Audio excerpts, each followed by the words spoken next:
Okay, so welcome everybody to this second webinar of the CHS International Committee. We're recording this webinar now, and everybody who has joined is muted presently. If you need to speak, you can actually unmute yourself by clicking the little icon which is next to your image. We'll be putting this recording on our website for those who want to see it again and those who could not attend. And this presentation will be made by Dr. Jason Stuffman, who's a member of our CHS International Committee. And so he's also been involved in twinning, so he has the experience. And so he'll be presenting and taking questions mostly at the end for discussion. But if you have a burning question during the presentation, you can also ask Jason, and he'll just wave your hand or unmute yourself and he'll take your question. So on that, I'd like to pass it on to Jason, and thank you, Jason, for doing this for us this evening. Hey, not a problem. Thanks, Michelle. So yeah, welcome everybody live, and welcome everybody watching this on a recording. My experience in twinning, just before I get started, I started in 2009. I went out to Delhi, India, on an assessment visit, and that launched into a 4-year twinning project. And when I finished in Delhi in 2013, I actually did a second assessment visit in the northeast of India in Guwahati in 2014, which didn't end up in a twinning project. And that's actually part of what I'm going to kind of talk about tonight. My other kind of hand in twinning is I'm the current chair of the Treatment Center Twinning Committee. So I've had a really neat kind of experience being able to see twinning from the other side and being able to, be involved in the 28 active treatment center twins that are going on and kind of see what they're going through and learn from some of their challenges. So, in keeping with the series that we've started, we're going to look tonight at setting up a twinning project. So what do you do when you've decided you actually are ready to go ahead, and set up a twinning? I know this is kind of, it was discussed a little bit in the first webinar, the Ready webinar. But just to clarify, there are 2 different kinds of twins. So there are treatment center twins, which is the medical organizations, and they look a lot at improving care, improving treatment, improving laboratory diagnostics. And then there's the hot twins, the organizational twins, where they work much more in infrastructure advocacy sides. They can be together or they can be separate. So when we were in Delhi, we were just a treatment center twin with Delhi. Currently, Hemophilia Manitoba has an organizational twinning with Mongolia, and we do not have a treatment center twinning. So they can work in isolation, or they can work together. And there is certainly strengths when you combine a treatment center twin with an organizational twin, where they can combine their efforts. My Delhi twinning was kind of an interesting one because it evolved. We actually were meant to be a treatment center twin, and by the time we were done, we were actually functioning more as an organizational twin because of some of the changes that happened in India over the course of our twinning. And I'll touch on that a little bit when we kind of look at how twins get put together. So just to recap a little bit of kind of where we were at that first webinar, was about, what do you need to be ready? So, now you're at the point where you're ready to go. You've got an enthusiastic team from your chapter. You've arranged the support, and I always think of it, both kinds of support. So there's organizational support, which is the people who need to be involved are kind of set up and ready to do their thing. And then financial support. I'll touch on this a little bit, but twinning is not a low-cost project. And there is support from the World Federation, which essentially maxes out at $8,000 US per year. There's some support from Canadian Hemophilia Society, and then there's other support. My first year of twinning, we had $8,000 from the World Federation, and our project cost us $16,000. So we had to, I had to raise money from other sources. And then, you're at the point where your volunteers are committed and they're excited. I think it really is, you need to have a team that's engaged. And we started in Winnipeg when we kind of had hit that point where we said, we're all ready enough to do this. And part of the reason we haven't pushed forward with another twinning project is that I'm too busy now and I don't have enough of a team around me who's ready to go out and do this. So we said, we can't be involved in a twinning project because we just don't have the support to do another one. So the other thing in getting ready is where do you want to go? So, we didn't have any preference of where we wanted to go. So we just went to the World Federation. But you may have met people at Congress. You may have personal connections. We hear that in training committees where, someone who is from Sorry, I'm hoping that's not background. Someone who's from another country, trained at your center, has gone back to their country and wants to set up a twinning. So there's a twinning between London and Myanmar that started in that way. So you might know where you want to go, or you might not, but you're ready to go. You've decided you're going to go and do it. So the next step in getting set is you got to contact the World Federation. This is what they do. So once you've decided you're ready to go, you get in touch with the World Federation and get them involved. So their role in all of this, I mean, they administer the program, but they really are there to provide support. And I'm going to cover a little bit as we go on, you know, the different pieces within that cover the support. But, you know, they need to be involved right from the beginning. And generally, as you're getting ready, they're even a good resource to say, like, what do you need to go and do this? So the first thing you're going to do as the established program, because we're the Canadian Center, is you're going to complete the form, the questionnaire that they give you. And it really is an opportunity to kind of list what your program does. It describes your team, describes your program, describes the resources you have. And it's also an opportunity to put your goals of twinning. So I can remember, you know, filling out the Winnipeg one, some of it's a checklist. Do you have an orthopedic surgeon? Do you have a nurse clinician? Do you have a program coordinator? Do you have a dedicated doctor who does just hemophilia care? So you're kind of describing that. What resources do you have? They'll ask things like what languages you speak. Some of it is very technical. You know, do you have a hemostasis lab on site? What kind of, how advanced is your testing? For most of our established programs, it's pretty straightforward. And then the goals is, you know, what can you offer a twinning? So I'm a big proponent of twinning as a bilateral partnership. It's a two-way street, and it's not just about the established program, the developed world program, going into the developing world and showing them all the great things they can do and then walking away. It's meant to be a partnership. What can you offer a twinning? What do you expect to gain from twinning? You know, I think one of the things I noticed from our twinning with Delhi and Winnipeg, we got much better at supportive care, because I think we've gotten spoiled like much of the developed world, and it's all about factor. We just give more factor and we don't worry about the rehab. And you spend some time in the developing world where they don't have the factor, it's all about the rehab, and you start to realize that balance is missing in our clinic. So you've created your questionnaire, and then you're going to make contact with the twinning coordinators. You'll send it in to Stephanie right now. That's why I've said tell her where you made a connection.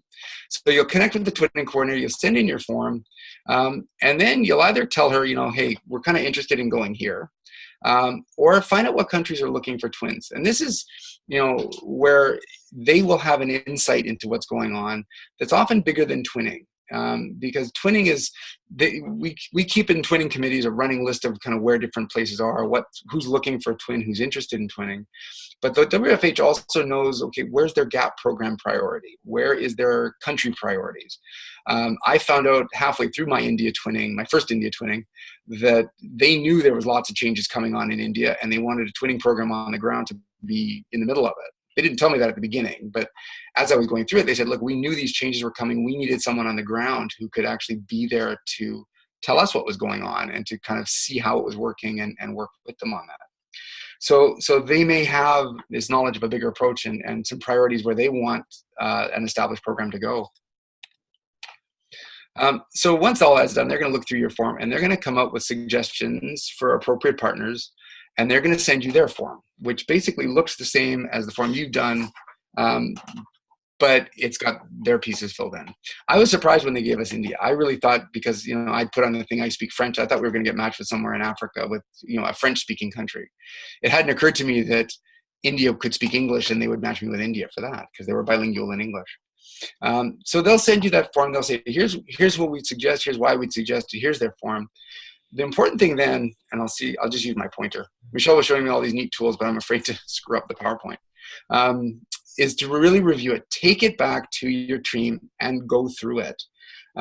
Look at what do they have, what are they looking for, what are their goals? Because really, you need to make sure your goals are aligned. And that's something I'm going to come back to again and again. But whatever you want out of twinning and whatever the prospective partner want out of twinning need to line up a little bit.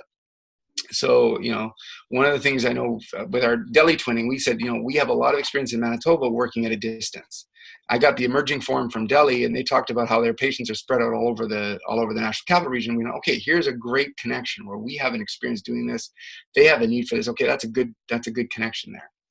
So make sure your goals are set up. This is an opportunity to kind of get a sense of, what are they really looking for from twinning? Right. So the next thing, I tried to make all these T words, but I couldn't get regional manager to start with a T. So really the next thing is to talk a lot and to a lot of people. So communication is critical to anything. And this is a high intensity, high energy project that goes on for 4 years if everything is successful. You want to make sure you've had a lot of good conversations before you start. So start with your team and talk to them. Give everybody a chance to kind of share their opinions, but more importantly, share their concerns. Is there something that's raised a red flag for them on the assessment form? Is there something that just doesn't sit right with them? Is there something that they've heard? Talk to the twinning coordinator. Again, get some information from them. The next step, and I said there's lots of people at WFH. The twinning coordinator oversees kind of the overall program. So Stephanie is kind of the oversight. She keeps all the databases. She runs logistic support for everybody. The regional managers are the people who are actually in the area. So when you're twinning with India, your regional manager is the guy who does Southeast Asia. He will know more of the details about the country. So getting ready for Delhi, I had lots of conversations with Robert, at the time was the regional manager, who could tell me what was going on. I knew ahead of time that there had been a major change in how treatment was provided in India 2 years before we were going to start. That was impacting how care was provided. That was impacting treatment centers. I heard about the government getting involved. So, I knew some of what wasn't in the forms. And then the last thing, of course, not the last, you're not going to necessarily do these in stepwise order, but start talking to your twin. At this point, by the time you engage in direct dialogue with your twin, you're pretty sure you're going forward. You're fairly comfortable with what they've said. You've got some ideas you can work on together. Now's the time to actually start talking to them and saying, here's what we think. You wrote this. How does that work? Get a little more information and start the discussion. Because the next step, if you're really kind of ready to move it forward, is the assessment visit. So you've had lots of conversations, you've read lots of documents, now you want to go meet your twin. And this is really the crucial thing as you're getting ready for a twinning, is the assessment visit. This is your first chance to actually meet them, to go where they are, to see what's going on. I said there in the second bullet, you're usually accompanied by WFH staff. If you're new to twinning, if you've never had a twinning partnership before, the WFH staff will go with you. Your regional manager generally, or somebody from the WFH office, will join you on the twin. I didn't have one with me when I went to Guwahati because they were busy and they said, you've done this already for 5 years. You're pretty comfortable, you know what to look for. In retrospect, that was actually probably a mistake because, I'm going to come to some of the problems that came up with that twinning, that if I had a WFH staffer there, they might have asked the questions a little differently. This is the part of twinning that's probably the most coordinated by WFH. They will pay for the costs. So 2 team members will get funding to go by WFH. Their travel, their accommodations, generally their food. I know CHS is working on insurance issues. I think insurance probably would be covered for this one. I see David nodding. So the WFH will help with this one. And the costs are covered for 2 people to travel to the developing program. If the regional manager travels, then insurance is covered. Okay. All right. I wasn't sure because this is kind of officially a WFH trip, but yeah, this is an insurance issue that's kind of been evolving. But yeah, so if a volunteer is going in conjunction with the WFH staff, the health insurance. And they have told us that until they perhaps can cover everybody systematically through their group insurance plan, that we can actually purchase some insurance individually for people who need it. So okay. No worries about that. Yeah. People will be covered insurance-wise. Okay. If, of course, the situation has been stable, if you're hemophilia, because it's a pre-existing condition, right? So. True. Yeah. No, that was something we didn't have to worry about with the treatment center twins, but with the organizational twins, it's a much bigger concern. So, so you're going to go for your assessment visit. The itinerary, you're going to work with your twin to put that together. Generally speaking, you're going to plan for about 2 to 3 days of meetings.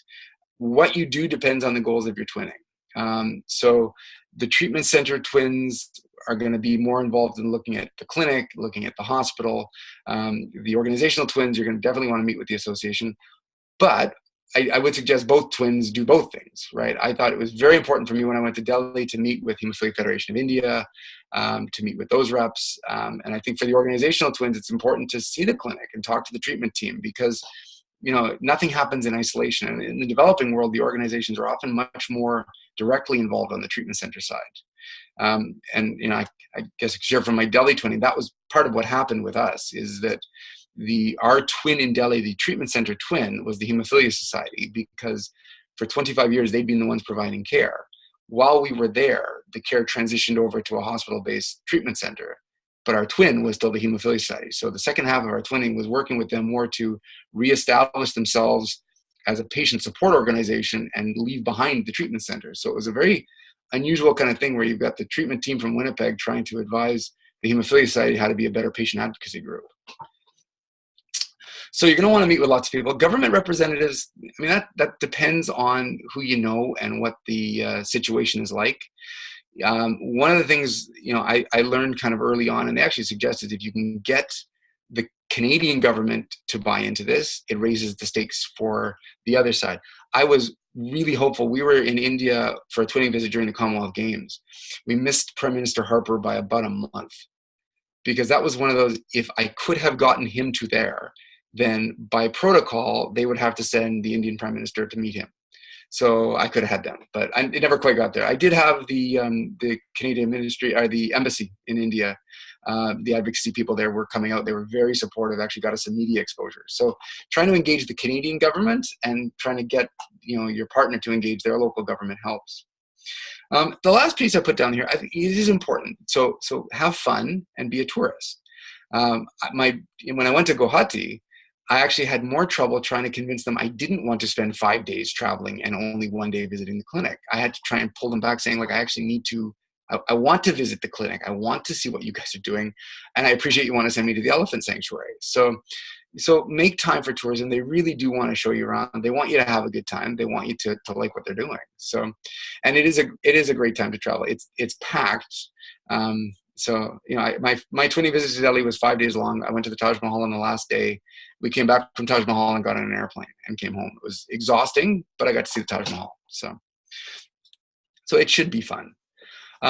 When you're there on your assessment visit, ask lots of questions. And I've kind of put, some of the basic steps, how do you do prophylaxis? How do you go to the clinic? We discovered in Delhi, when treatment was being provided, it was great. They were going to get their treatment and then they were walking home. So they get an ankle bleed, they'd go to get their treatment and then they'd walk home. So, what happens when you have a bleed at home? Well, I have to get in a rickshaw for 2 hours and drive to the clinic. Who takes care of you when you do this? Doing a home visit is a great thing. I remember my home visit in Delhi, walking up 3 flights of concrete stairs to visit the family. And my first question to the family is, what happens when he has a bleed? How does he get to school? And the answer was, he doesn't.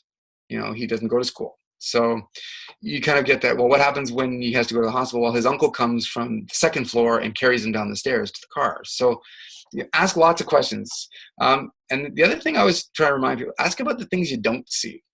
So, often in the developing world, they may not want you to see some of the things that they're not so proud of, or talk about the things that they're not so proud of. So if you don't see, ask about it.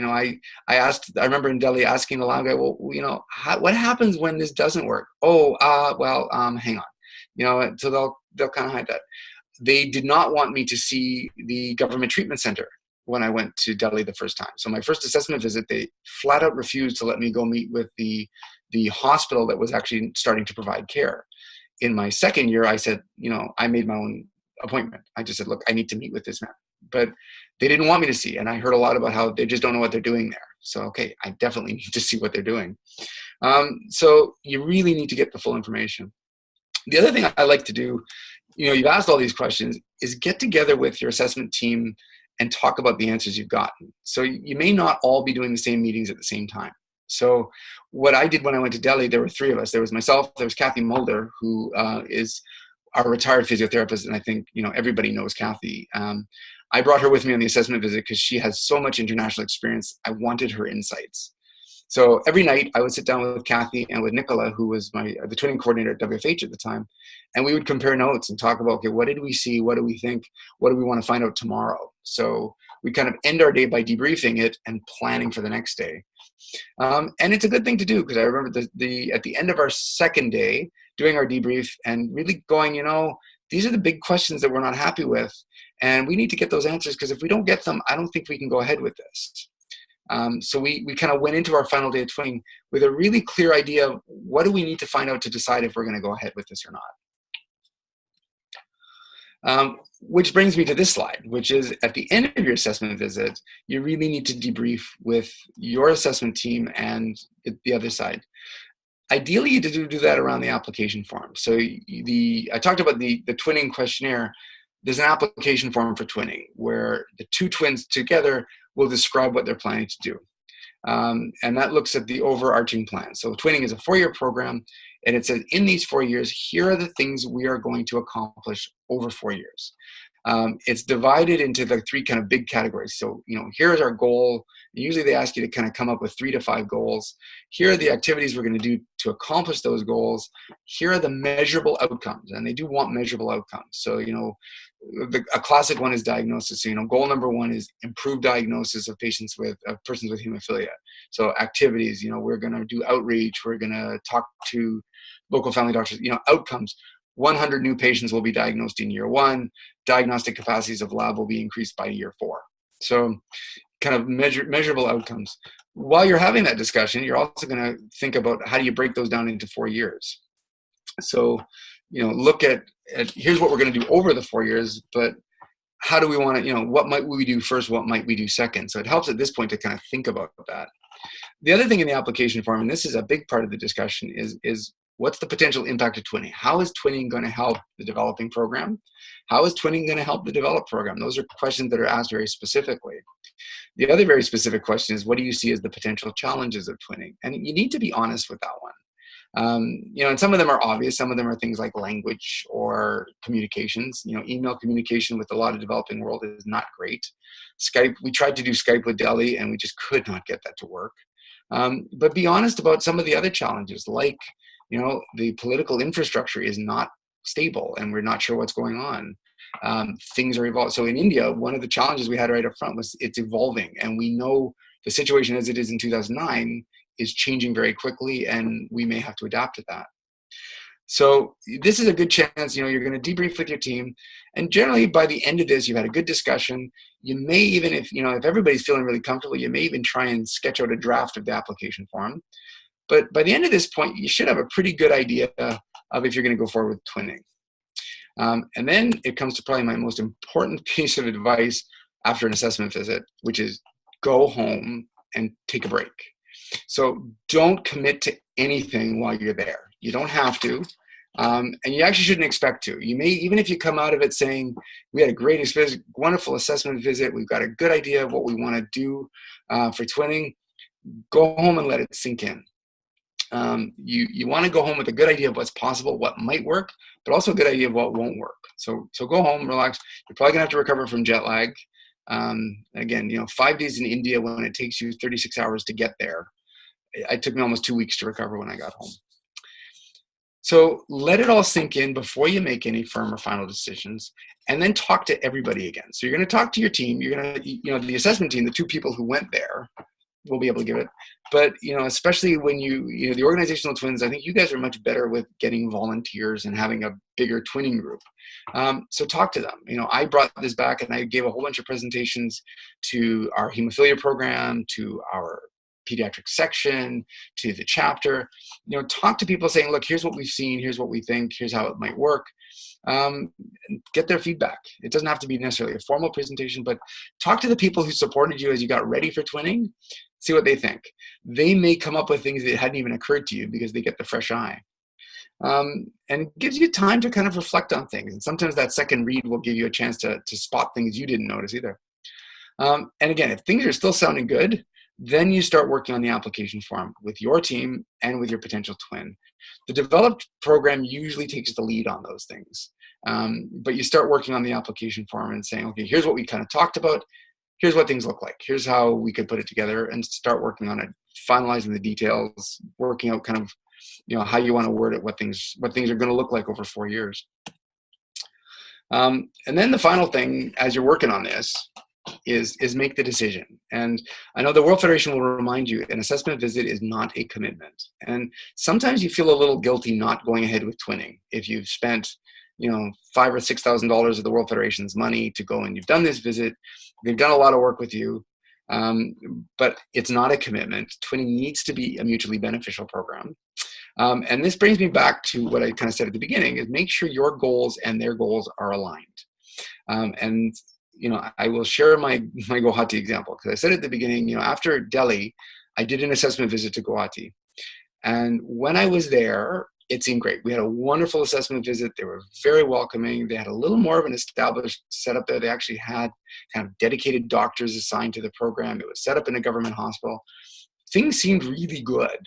And we kind of had our debrief visit. We came up with a draft application form. Everybody was really happy with it. And, I was working on it in the Frankfurt airport on my way home, kind of refining it. Everybody felt very positive about this. And then we got home, and again, everybody felt very positive. We were going to go forward. And then finishing the application form, things just started to come up. And, I was messaging them back, and they weren't getting back to me with any feedback. And then when they finally sent me corrections on the form, there were a lot of things about how, the Guwahati program wants to come visit Winnipeg, and the expenses should be borne by the more affluent program, was I think how they worked it. So I started to see these little things. All of a sudden, there's all these financial considerations popping up into the application form that really aren't part of twinning. This is where having a World Federation rep might have been helpful, because they felt very disadvantaged that my 2 days of twinning had been fully paid for, and they were out for all of the entertaining they'd done me. And which, so I got this stuff about how, they had all these expenses from my visits, and I got money back from the World Federation. To which I quickly responded to say, I'm very sorry about that. I did not realize you're out of pocket. My understanding was that the pharma companies had actually been very supportive of this experience. And then all of a sudden things got very quiet again. So we had some kind of funny little red flags show up. We ultimately we agreed there was a good consensus. We kind of were happy to go forward.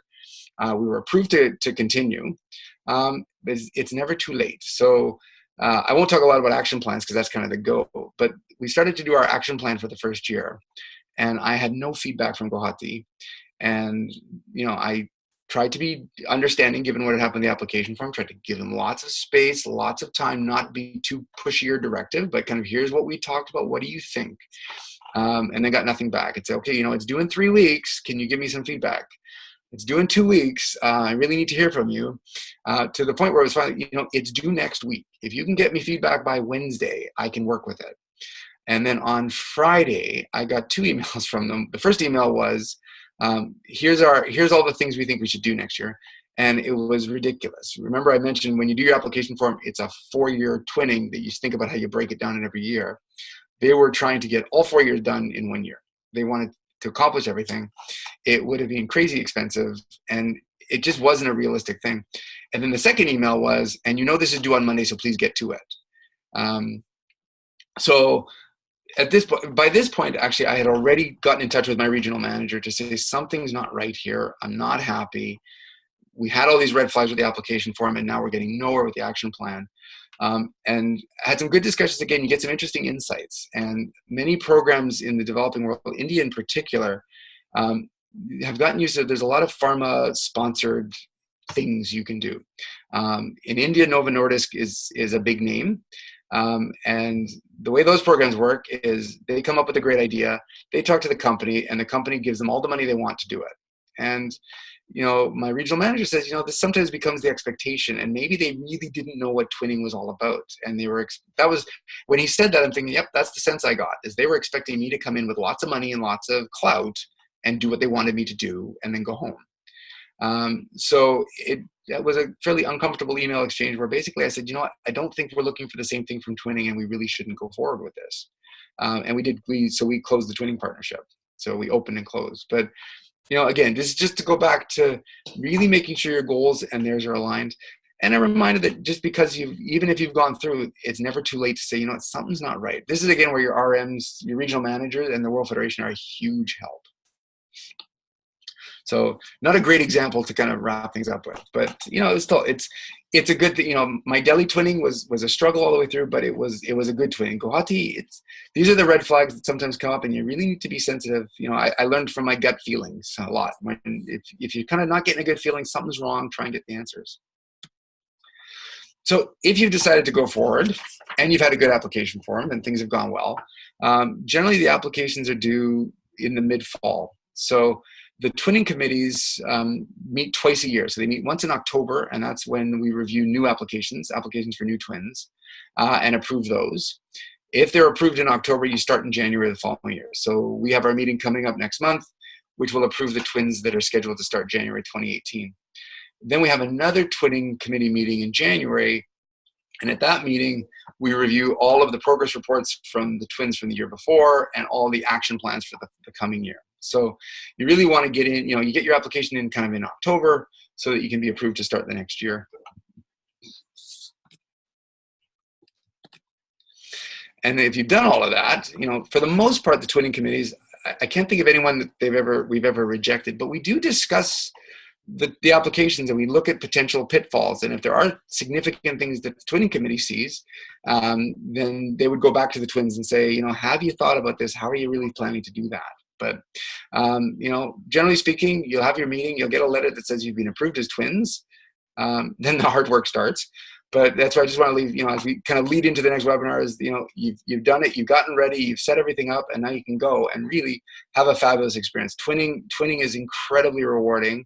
I do miss going to India. I haven't been there in 3 years, and I miss it. I still follow my boys on Facebook. The great success of our Delhi twinning was the Hemophilia Youth Group of Delhi that was set up.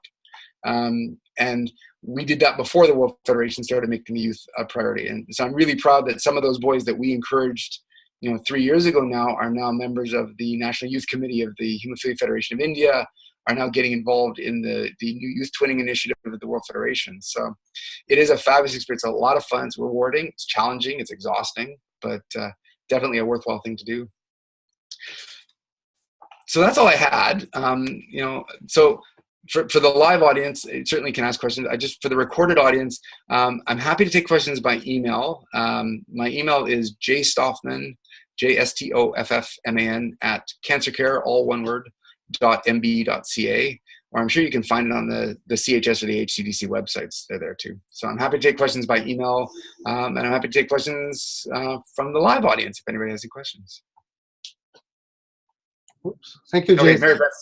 Before we jump into questions, I just wanted to thank you for a very thorough presentation. I think the content of this presentation will be very helpful because we actually have 2 teams going on assessment visits next week.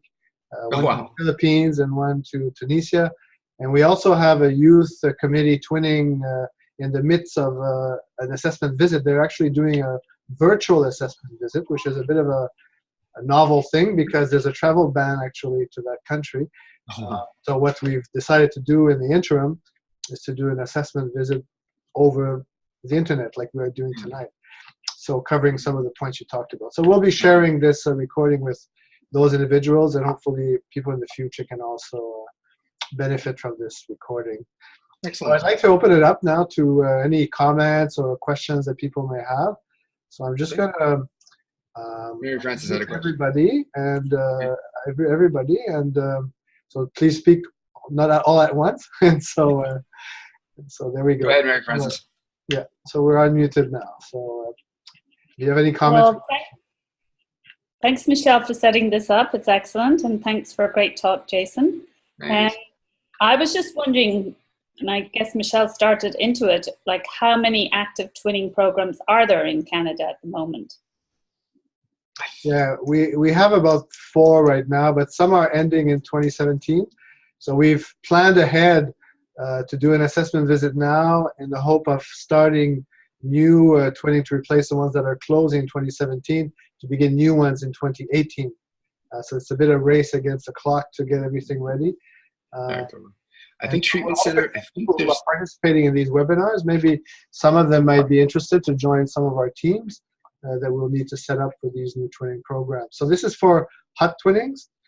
For the HTC twinnings, we currently don't have any running. I'm not sure when there might be another one coming up at this point. Well, I saw through the twinning committee that they're looking at Toronto's looking to do a twinning with Barbados. Yeah. And that visit is next week too. I think it's very soon. Yeah, I know it's on the radar for a 2018 start. Like it'll be at our October meeting. Yeah, I forgot. I guess Nicaragua was the last one that closed. Kingston, Nicaragua.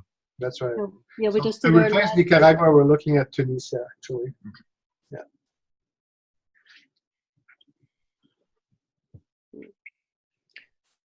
So I have a comment.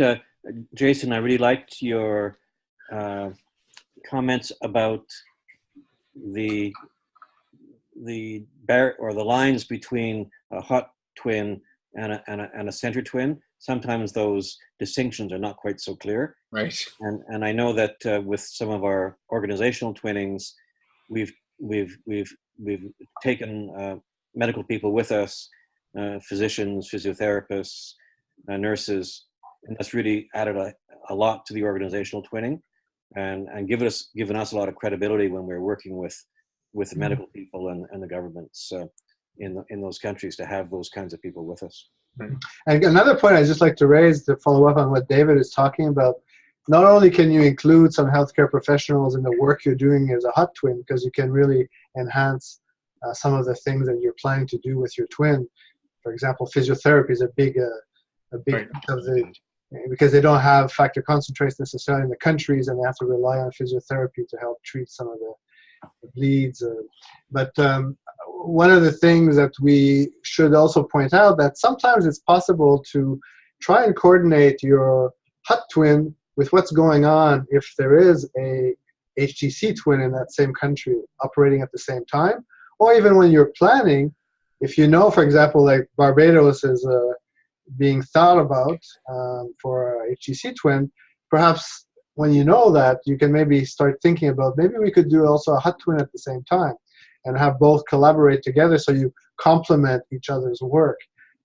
So I know that, for example, the Nicaragua team cooperated, I think, with the Nicaragua HTC team. So when that can happen, it's beneficial, because then you have much more impact in the work that both are doing. And it's the same partner, right? It's the same organization in the developing country who's dealing with that clinic anyway, or that hospital. So there's some benefits to doing that too when that's possible. Yeah, but it is a little bit complicated to do that. We never managed to get there at the same time as the HTC. We were just not planning things at the same moment. Yeah, I was gonna say the coordination is a little tricky, but one of the things, actually, even at the WFH level, I know we've talked. It hasn't happened yet, of once a year actually having a joint teleconference of the HOT committee and the treatment center committee, so that we can, so both twinning committees can actually talk, so that if there's issues confronting both of us, we can kind of share that, and also an opportunity to kind of coordinate, saying, here's where we have emerging HOT twins that we need them. Here's some emerging treatment center twins, and try and coordinate that a little better. But, yeah. And there are cases where you have some medical people ready to begin a medical twinning, but there's no organization in place, and so you can't do. And I think that's probably the case in Barbados, because we looked into that, and there's just no organization there. So maybe it'll come in 2 years, but it's not there yet. And maybe it'll come as a result of the treatment center twin. The patient will organize a little better on their own, and then you have an opportunity. That's where the overlap can, the treatment center twin can encourage that, and then develop it up enough that said, okay, let's get a hot twin in there. Great. Any other thoughts or comments? If not, I'd just like to point out that this is the second of a third in the series of the webinar. So there'll be another one coming up called Go.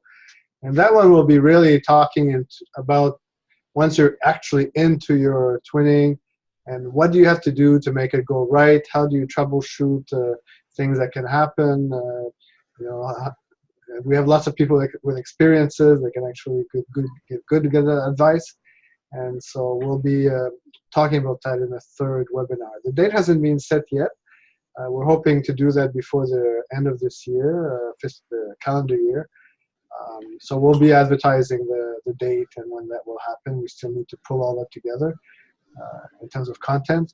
So I just want to let viewers know that will be coming up, and to keep an open eye for the announcements and the dates.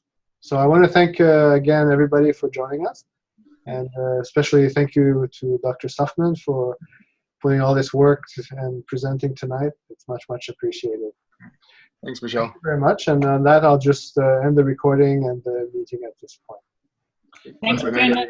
Thank you very much. Thank Thanks, you. guys.